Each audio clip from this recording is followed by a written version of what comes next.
নিচে তিনতলা ছাদের কাজ করে যখন ওপরে চারতলা ছাদে উঠেছি, দেখছি আমার এই স্ট্রাকচারটা হাওয়াতে খুলে গিয়েছিল, সেটাকেই এখন আবার নতুন করে বাঁধতে হচ্ছে। তবে আজকে আর একটা লাঠি দিয়ে স্ট্রাকচার করিনি, দুটো লাঠি দিয়ে বেঁধে স্ট্রাকচারটা বানিয়েছি। আর খুব শক্তপোক্ত বানাচ্ছি, যাতে কোনোভাবেই হাওয়া বা ঝড় ঠড় দিলে ভেঙে না পড়ে যায় বা খুলে না যায়। একটা দড়িও ভালো ছিল না, যে কটা দড়ি ব্যবহার করছি সবই নয় ছিঁড়ে যাচ্ছে, কখনো কাঁচি পড়ে যাচ্ছে, কখনো ব্লেড হারিয়ে যাচ্ছে। কাজের সময় একটা কোনো জিনিস পাওয়া যায় না।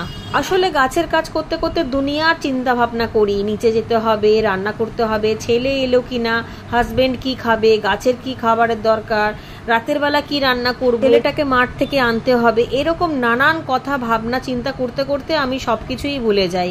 কোথায় কাঁচি রাখছি, কোথায় দড়ি রাখছি, আর কোথায় কুড়নি রাখছি, কিছুই মনে করতে পারি না।